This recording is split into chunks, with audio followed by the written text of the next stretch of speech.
29. I'm not gonna move you, but if you can hear me, we're gonna have to wait for help to come. Howie! The car flipped over. I'm gonna check inside.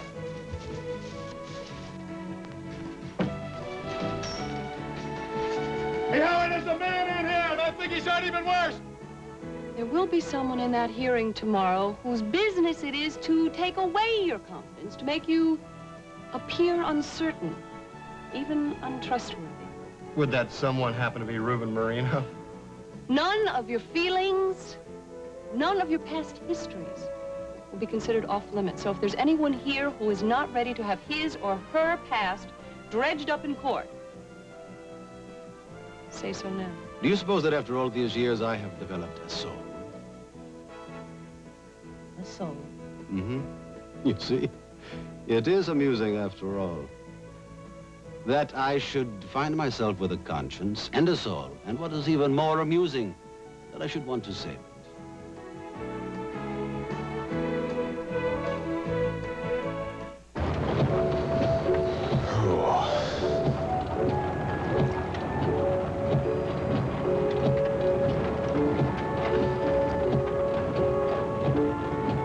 Sure glad I thought to put the chains on these tires. We're doing all right. What, about 5 miles to go yet, It's right? about 7. It's just taking us so long. Yeah, well, we left him plenty of time. I mean, you have to go slowly in weather like this. Oh, rats. What do we forget? Oh, I was going to check the weather in Key West. What difference does it make? Well, I want to warm up our bones once we get there. My darling, I will keep you warm. Yeah, that's what I'm counting on. That car coming toward us is swaying all over the road. I know. Why don't you just pull over and let him go by? I'll try as soon as I can find a place. Okay. Watch out. Watch out! Thank you for coming early, James. There's something I want to tell you before Stacy and the others get here and start discussing tomorrow's custody hearing. Well, I was looking outside the window tonight. I was afraid to drive with all this snow and sleet, but the highway wasn't that bad. Well, not in town, maybe. Come on, sit down. Wait, you were on the highway tonight? I went out to see your mother. Oh? Were Mom and Dad there? Apparently, I just missed them. In a way, that's just as well, since I had a chance to test my idea out on Ada first. What idea? What I want to talk to you about, since Amanda's your sister. She's all right, isn't she? Oh, yes, she's fine. I want to keep it that way. That's why I've come to a rather important decision. At least I think I have. I keep having second thoughts. But I'm sure in the long run, it's going to be better for everybody concerned, including Amanda. I'm dying to know what it is. Oh, well, I don't mean to be mysterious about it. It's just that this decision has not been an easy one for me. Not easy at all.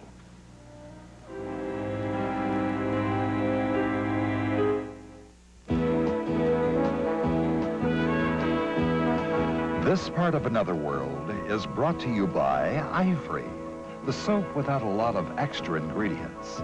For a pure, natural kind of clean, lather up with Ivory.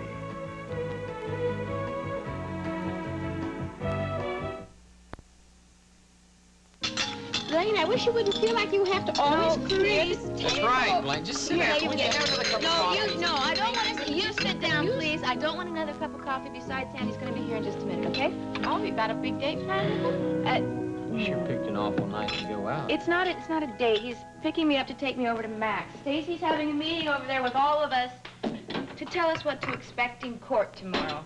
When did Mac get in from New York? Late this afternoon. Mary, you were telling me about R.J. Morgan coming down to the police station today? Oh, yeah, it was the strangest thing. He seemed to just be interested in his father's old desk, but when I asked him what he really wanted to talk about, he clammed up. You know, Larry, maybe he still feels guilty about his father's death. Maybe he just went down to the police station to punish himself. Well, I imagine that's part of it. But I feel there was something he really wanted to say to me. He just had a problem saying it. I bet I know who that is. Oh, Clarice, do me a favor. Would you please let Sandy in? I gotta get my coat sure. on. I'm sure he's in a real big hurry to get to Max. Not in too big a hurry, I hope. I Blaine, the road's out there. I know. Sandy. Hi, thanks, Grace. Hey, Larry, how you doing? Listen, I'm sorry to grab your sister and run, but we're... All right, honey, we are running late. Mac is expecting us. You know, I bet it's more than time that's got you a little anxious to get over to Max. But you're a little fired up about this hearing tomorrow, huh? It shows, huh? Good, good. I'm glad, because when I go into that courtroom, I want Cecile to know she's got a fight on her hands. We hear that Cecile's got a, high-powered lawyer on her side. Yeah, that's true. Ruben Marino is famous, and he's rich, and he's powerful, but that might not be in his favor. You know, Stacy may not be famous, but she knows the law as well as anyone does. And she's got some firepower on her side, too. Yeah, what kind of firepower? Well, witnesses like Jamie, and most important, Elena. Now, these are people who are willing to stand up in court and testify to what kind of person Cecile is and what kind of mother she'd be for Maggie, right, Blaine? Blaine.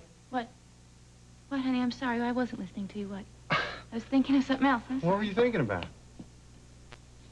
Larry, will you, tell Sandy what you were telling me earlier at dinner? What? In the fact that I'm a policeman, I've had to testify in 8 or 10 custody cases in the past few years. You may not want to hear this, Sandy. Oh. But what I've learned from these custody cases is that when the child is as young as Maggie is, the judge usually... You said almost always, Larry. All right, the judge is almost always inclined to have the child remain with its mother. Oh, come on, Larry. Even when that mother is somebody like Cecile. Oh, well, look, you don't like Cecile. I don't like Cecile. I don't know anybody who likes Cecile. But we also know there's no hard evidence against her, especially as far as being a fit mother's concerned. Look, Larry, you don't really believe that she's going to come out on top here. I mean, even with her own mother testifying against her? Sandy. Even then, Sandy.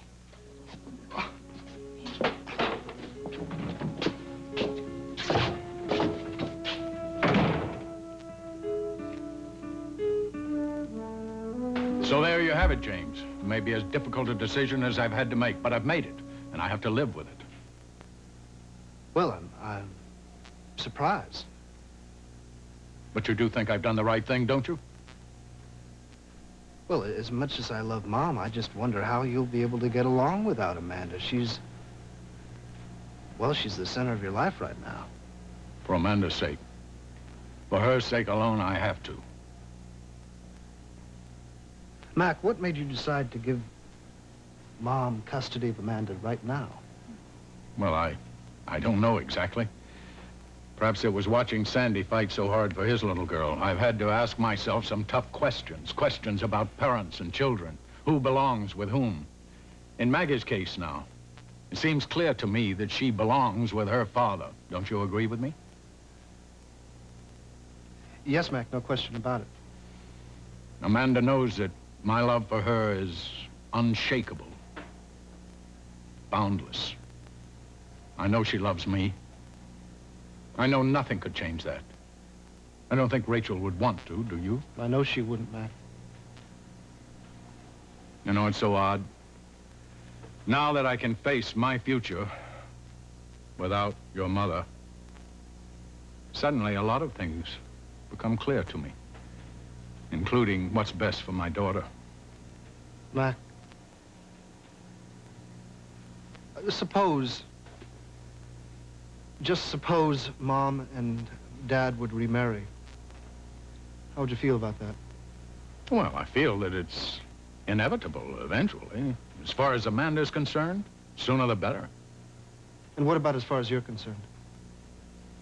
Well, James, now that I've accepted the fact that Rachel and I must go our separate ways, how could I but feel happy for her, as any friend rejoices for another friend. Oh, that must be Stacy and everyone now.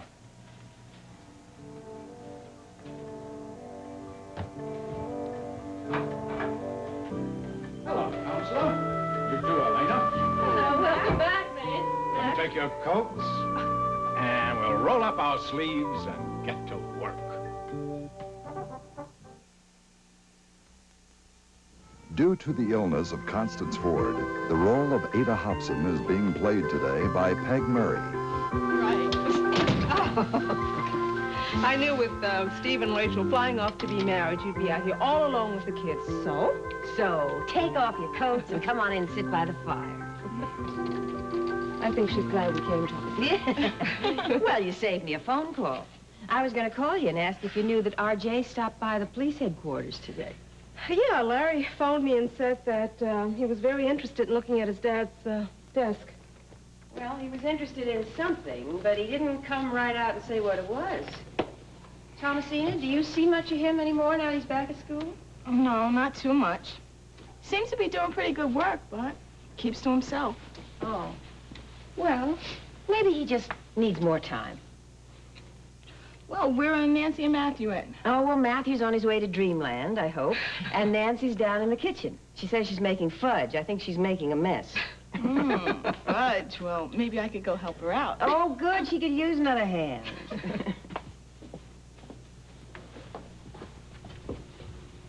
Thomasina still cares about R.J., doesn't she? First love is hard to shake, isn't it, Ada? Well, it was for Rachel. Oh, to think after all these years, she and Steve are finally getting together for good. Well, they must be airborne by now.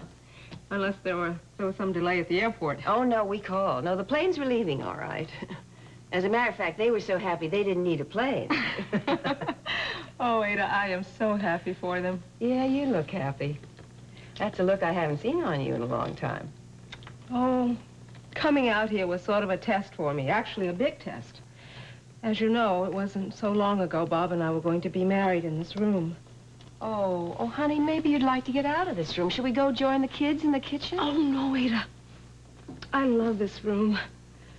And I love my life right now. Well, most of it, at any rate. With frame construction really picking up, there's no time for me to sit around and feel sorry for myself. And I bet Thomasina's been a help, hasn't she? Oh, yes, she has. You know, I'm talking to Stacy Winthrop about adopting her. That's a terrific idea. I think so, too. It's given me more than enough reason to think the future might be a little brighter. Oh, it will, it will. When you have something to do, something you love, and someone to share it with, that's all the future you need.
She's hurt real bad. Don't worry, lady. I'm not gonna move you, but if you can hear me, we're gonna have to wait for help to come. Howie! The car flipped over. I'm gonna check inside.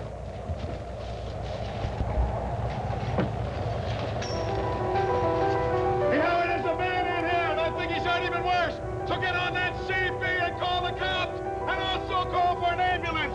I'm gonna see what I can do here.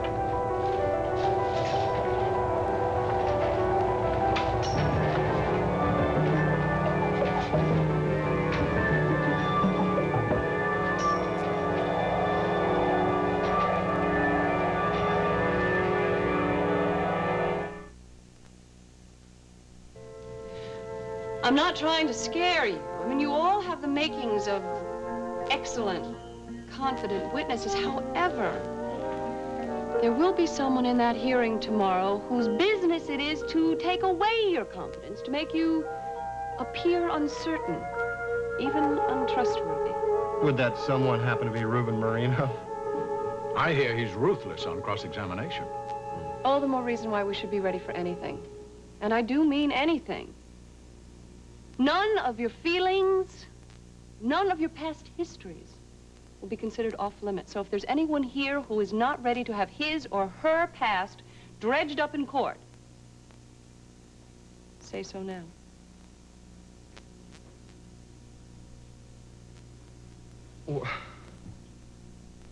Look, maybe I'm asking too much. Sandy, I think we speak for everyone here. I do when I say that we're ready to do whatever we have to do. She's right. Oh, wait a minute, I'm sorry. That's very easy to say, but I want you for a minute to imagine that I am Reuben Marino. Don't you think that takes a bit of imagination? Mr. Frame, you have taken the stand to question Cecile Corey's character. You have called her treacherous, dangerous. That's right. Most of all, unfit to be a mother to Maggie Corey. But what about you, Mr. Frame? What about me? Who are you to come here and question Cecile Corey about anything, especially after the pain you put her through during your ill-fated marriage? I didn't put her through anything. It You was the other way don't around. consider drug addiction Oh, anything, come on, Mr. Stacey. Frame? Now, wait a minute, You Stacey, were you're really addicted to drugs when you were married to Cecile Corey, weren't you? Yes. Isn't it possible, just possible, that if anyone should stand here and point a finger, it should be your ex-wife, not you? I had a problem with drugs and I kicked it. That's when Cecile decided to use my problem against me. She began to Really, give me Mr. drugs. Frame, And to make really? everyone believe I was back on Do you drugs. expect the court to accept the word of an admitted drug addict? I don't care. It's all on the record. It's all been exposed in Cecile court. Corey has never been convicted of any drug-related crime. She is innocent. Look. Innocent, despite the accusations hurled against her by disaffected friends and lovers. Hmm?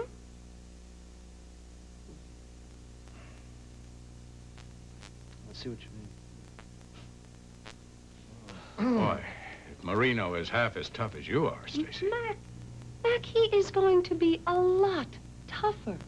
Elena, when you take the stand, he will probably bring up your love affair with Louis St. George and the circumstances surrounding Cecile's birth and her childhood. And I'm sure that will create a lot of sympathy for her, won't it? Yes. And Blaine, since you and Sandy plan to be married and you will easily be partly responsible for Maggie, he's bound to bring up the issue of your alleged mental problems. Yeah, I guess he will, won't he, with Cecile sitting right beside him? Everything all the way down to rag dolls and nightmares. And then there's Sandy himself, isn't there? The father of the child? A former employee of Ilsa's escort service? Oh, I think Mr. Marino may mention that, yes. Now, well, I don't really care what the guy has to say about me. But I'm sitting here right now, looking at all of you, and I'm thinking about what you may have to go through, and I have to say, no, I can't let you do this for me. Wait a minute, Sandy. I don't know about anybody else here, but I'm not willing to do this just for you. I mean, I have my own reasons for wanting to testify. Cecile Corey has caused a lot of people a great deal of pain, including me. And I know she'll do the same to Maggie. And I won't allow that. Neither will I, Sandy. You know, Cecile is my daughter, and despite a lot of things, I love her very much. But I also love my granddaughter, and she belongs with you, no matter what. So, Sandy, you see, we're all determined to be there, no matter what the consequences. Yeah. Yeah, I do see, and I'm very grateful. Well, listen, now, I don't want you to think we're going in there defenseless. Here is the release that Sandy signed. That says that Sandy will not accept any of the income from the trust that Louis put aside for Maggie. Yes, it's all here. It's signed and notarized, and it may just be the strongest piece of evidence we have on our side. If only there was some way to prove it's that huge amount of interest money that has Cecile trying to get custody of Maggie. Mac, I intend to try to do that, believe me, but don't be surprised if Reuben Marino fights my even offering this as evidence. Don't be surprised about anything. Well, look, why don't we just now sit down and start with what each of you plans to say, and then we'll take it from there.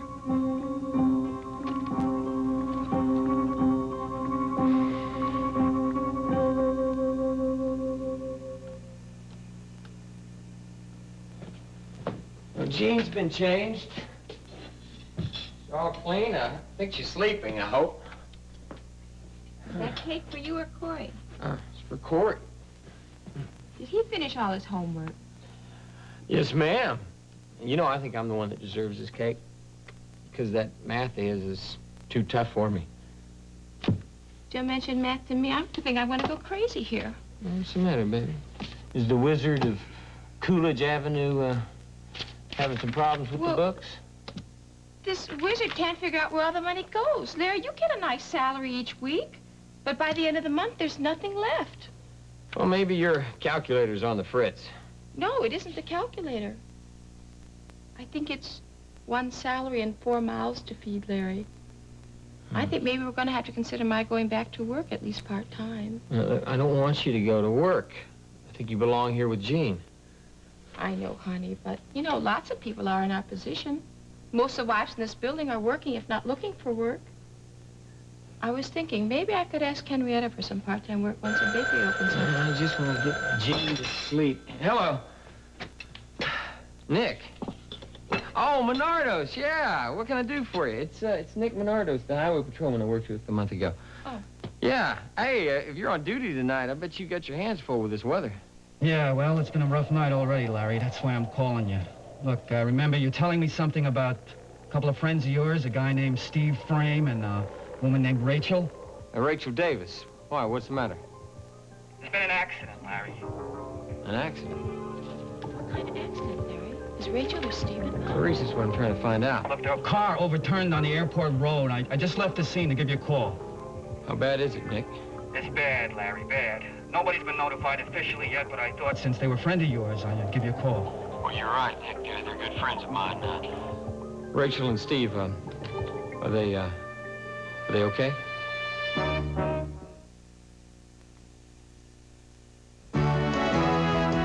Stay tuned for the next part of Another World.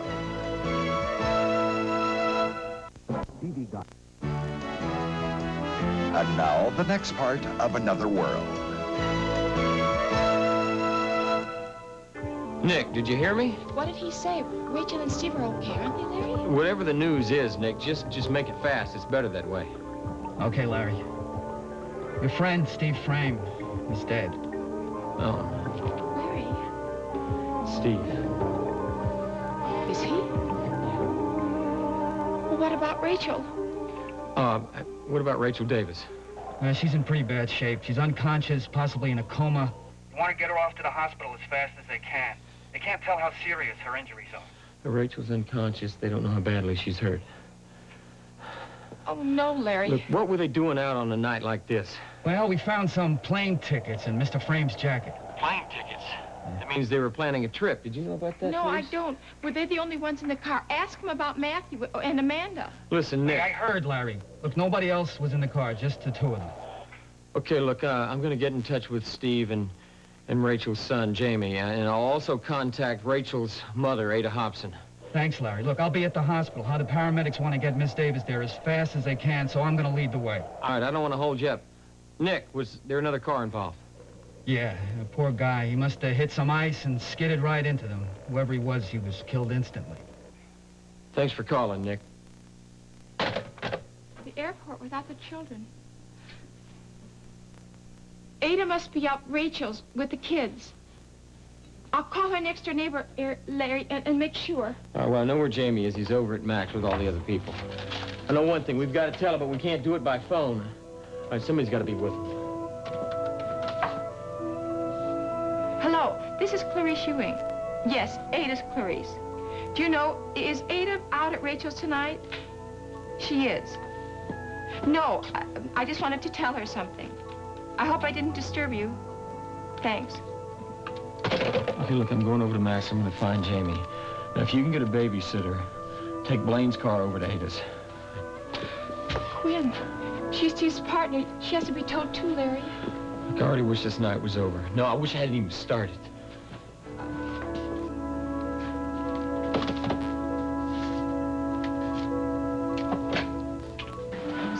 Look, please don't break up this discussion just because I have to leave. Oh, I think we've said everything there is to say, don't you, Stacy? Well, if you folks aren't ready for that hearing tomorrow, you never will be. Well, the weatherman says that the roads are clear here in town, but I'm afraid Maggie's nurse is going to get a little nervous out there all alone. But I thought you said Cecile was staying with Maggie tonight.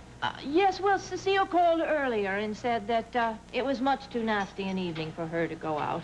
Far be it for Cecile to put herself out for her daughter's sake. Stacy, why don't you let me drive you home? Oh, well, thanks, Jamie, but it's not that far. I was really planning on walking. Walking? Stacy, it's snowing and sleeting outside. We don't want you to get pneumonia. Elena, Elena is right. You're not going home alone. You come with me, or you go with Jamie. She'll go with me. Fine. Well, then, I guess I'll see you all tomorrow. I'll see you down to your car. Oh, Mac, thanks very much, but you don't have to. I insist.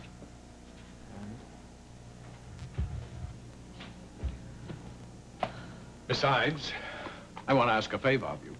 Anything you say, Mac, whatever. Don't be too quick to accept. This involves having dinner with me tomorrow night. Well, I still accept. You gonna fill me in on the New York trip? Oh, no, no, no. No business talk. Purely personal. See, Elena, I've come to a radical change in my life. I want to tell you about it. Mac, that sounds rather serious. It is. Very serious. Not entirely painful, however. I hope that you will find what I say important enough to hear me out. Well, it sounds pretty mysterious to me. Oh, I don't mean it to be. Well, maybe just a little. Anyway, tomorrow night I'll speak very freely. And don't you be surprised if it's of concern to you. I hope it will be.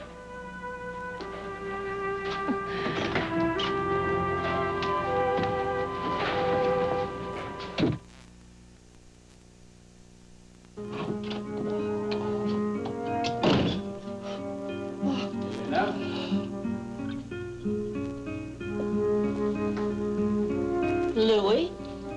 I'm sorry I startled you. You did a pretty good job. The nurse was kind enough to let me in. You came all the way out here on a night like this to see the baby Actually, I came to see you. by yourself. Well, Cecile was going to come with me, but she changed her mind. Oh, the bad weather. Oh, actually, she was very anxious about the custody hearing, and she did not want to be around the baby in that frame of mind. Of course. I believe her. You usually do. I, for one, have had quite enough of discussing Cecile for an evening. Ooh, I want to go up and see how Maggie is. So, if you have something to say, please say it.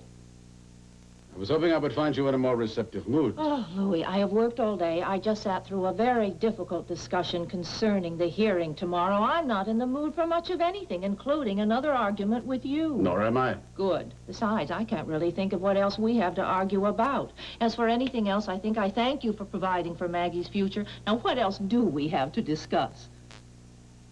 Well, I would like to be in your company for a while. Would you mind that terribly?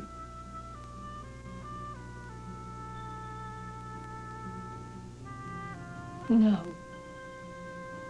I wouldn't mind terribly. Yes, Mrs. Joyner, I know it is late. You're right, it's terrible out, but I was just hoping that maybe you could just stay with the children for a few hours. What do you mean it's not fair? It's not fair because when you throw a snowball, it's okay, but when I throw a snowball, you just cry like a little baby. Yeah, we'll see who cries. Oh, that's so cool. Oh. Grace? Are you all right? Is there something the matter? Oh, you haven't heard, have you? Heard about what? About the terrible accident. What terrible accident? You must have missed Larry when he went to Max. A friend of Larry's called from the highway patrol. It's Steve and Rachel. Their car was hit out on the airport road. Well, they're okay, aren't they? They're not okay. Steve is dead. And nobody knows how Rachel is. Oh, no. Dad, listen, I've got to get back to Dad. I should be with him right Sandy, now. Jamie's probably still over there, too. Ada, what about, does Ada know yet? She's out at Rachel's. I want to tell her myself, but I can't get a babysitter. You got a babysitter. I'm here. I'll babysit Jean and Corey. Would you play? Come on, Clarice. Here, put your coat on. I'll drive you over to the Corey house, okay? Thanks. Listen, honey, I'll try and call you if I get a chance, No, okay? don't worry about it. You guys both have enough to do. Okay. Sandy, please be careful with driving. I will, Please. baby. Please, won't you stay for dinner? I just checked with the housekeeper. There's more than enough. Well, thank you, Mac, but I would really like to get home and go over my notes for the hearing tomorrow. But, Jimmy, why don't you stay? Wait a minute, so you can take a nice, relaxing walk in the snow. No, thank you. I told you before, I'm taking you home. All right. All right. What in the world? Thank you. You're welcome. Larry, what brings you out on a night like this? Nothing serious, I hope. I'm sorry to say it is, Mac. Can I come in? Oh, please. Stacy? Jamie? Larry, is it anything? Something happened to RJ? No, it's not RJ. There was an accident tonight out on the airport road. Jamie, it involved your mother and your father. Steve and Rachel? Yes, somebody slid on the ice and plowed right into them. Well, they couldn't be hurt, could they? I mean... It was a serious accident, Jamie. I'm sorry, your dad... What about my dad? Your dad was, he was killed. Oh, no, Jamie. What about Rachel? Are you sure? Are they sure? We're not sure right now, Mac. She's unconscious and she's on her way to the hospital. Well, I remember somebody telling me once before that my father was killed in, a helicopter, and that wasn't true. And this Jamie, this is true. I'm sorry. It can't be. I mean, after all he's gone through, I mean, he's so happy now. I mean, all his dreams, his plans. I mean, he was going to build cities. He deserves a chance to have those dreams come true. Jamie. I can't lose you now, Dad. Just when you were back in my life. Just when I was beginning to know you. To love you. Steve knows how much you loved him. And he was so proud of you as his son, Jamie.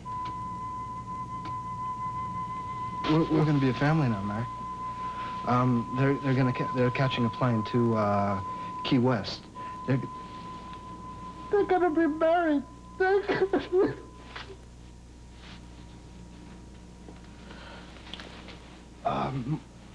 Mom. Where's Mom? I gotta see Mom. Grandma, somebody should tell Grandma. Maurice is on her way to Ada's. It's okay. I have to see Mom now. Jamie, you're not driving. I have to get to the hospital. I'm going to drive you, Jamie. Look, I'm going to drive you both to the hospital. All right?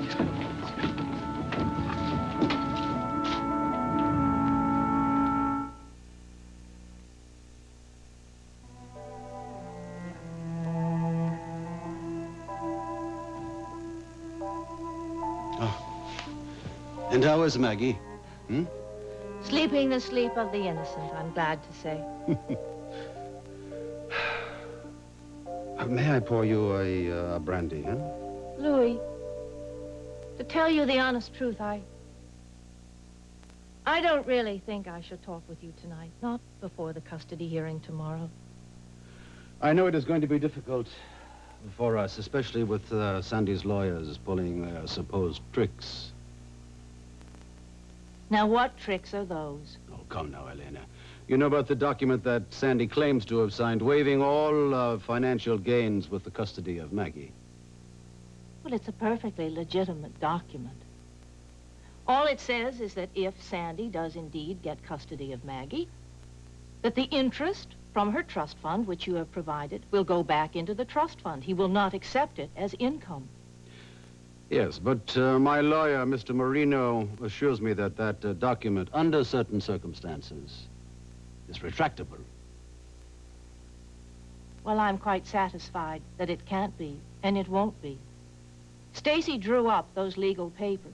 They are absolutely ironclad, at Sandy's insistence. Of course, and it is in Sandy's interest to make it appear, you see. Really, Louis, if you came here to talk about this, I am going to put an end to the conversation right now. I think we are on very dangerous ground to go any deeper into this custody case. No, you are right. That is not what I had in mind. Besides, why worry about what Sandy is going to do with Maggie's fortune until your own situation is resolved? I mean, if Marino can keep you from facing those charges in France, you won't have to worry about your disposing of your money. That is what I came to tell you. That I am going to face those charges in France. What? Yes. Today I stood in the French embassy in Washington, and I surrendered myself. Without any fight. Louis, I really don't know what to say. Did Marino advise you? Mr. Marino, I think for the first time in his life, he was absolutely shocked. But my mind was made up. Louis, why? Why did you do that? Did you really think the fight was going to be so hopeless? I don't know. One never knows if it is hopeless or not. But suddenly the question of my winning or losing really did not become important. You see, I saw my lawyer there, defending me in front of the French authorities, and I listened very carefully. And it was very believable and very persuasive. But suddenly, I realized the entire thing was a charade. As my life has been a charade. And so, I did what I had to do. Now, that does not sound like the Louis St. George I've always known. No, it does not. It does not sound like the Louis St. George that I have always known either. Louis, what made you do it? I don't know.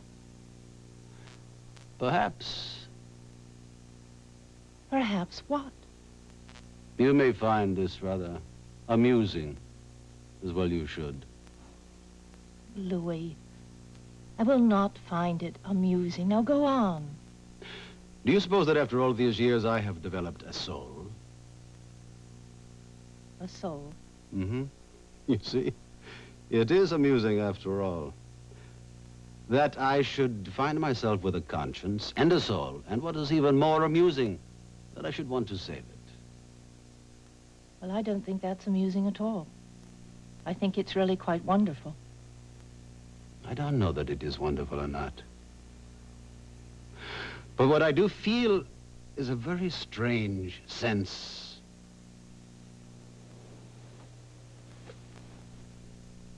What? Louis, go on. Of relief.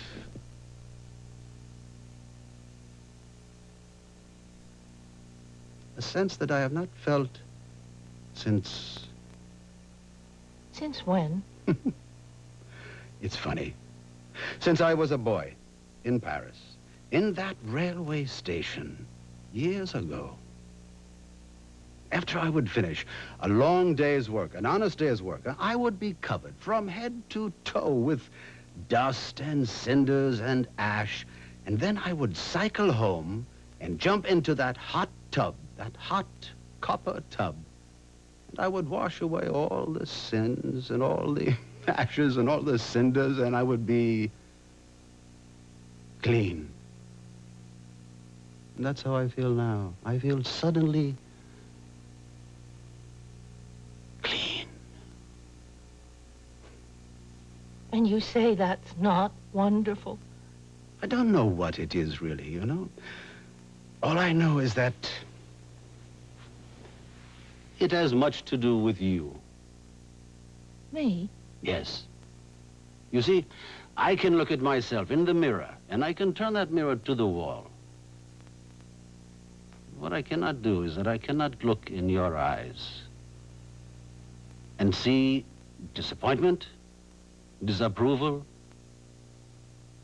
contempt.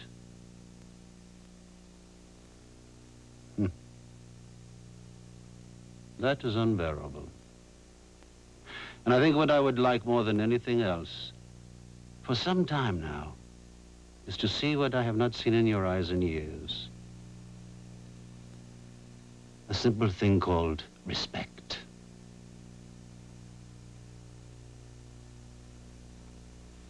Louis, you realize you could go to prison for the rest of your life. Yes.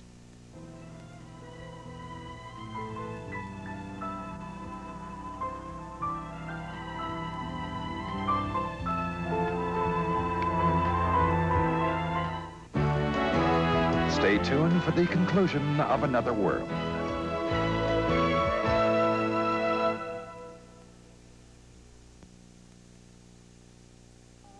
Oh, how's the fudge coming? It's not.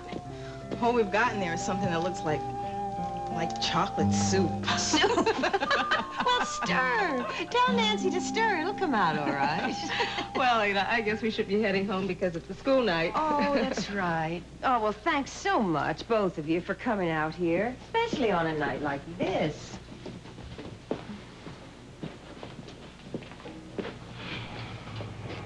What's that? Sounds like a car. Oh, I bet it's Rachel and Steve. I bet their plane got canceled. Oh, that's funny. What? Well, it's Clarice and Sandy. Why would they be out here now?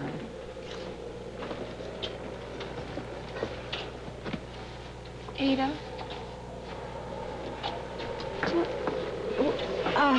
Rachel? Steve? There was an accident, but Rachel's alive. Sandy, an accident. What about Steve? Oh, no.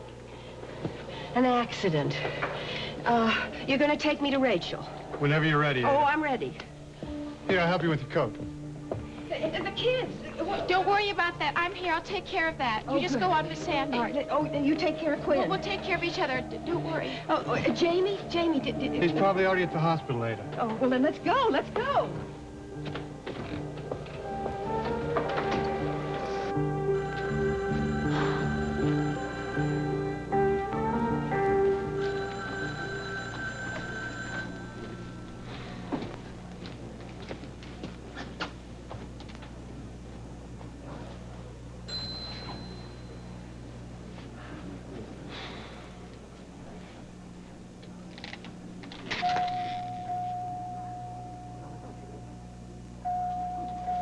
Mac, I can't just stand around here waiting, not knowing. I know, Jamie, but there's nothing you can do for your mother. You've got to trust the doctor. No, what I have to do is find out how she is. Jamie, Larry is trying to find out for us. He's a police officer. He can get more information than you can. Here he comes now. What did you find out? Well, there's a whole team of people in there working on What's Rachel. wrong with her? Well, that's what they're trying to determine. There are, What? There are several surgeons in there. Jamie, it's just impossible to get any direct information. Well, the only kind of information I care about is if my mother's going to live or die. Jamie, I'm sorry. I don't have the answer.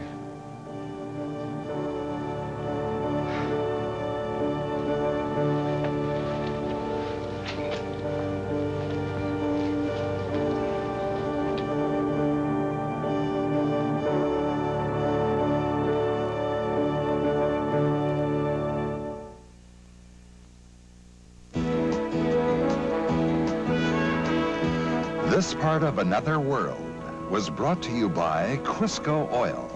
For fried foods that taste great, not greasy. And for delicious salads with no heavy oily taste. Crisco Oil.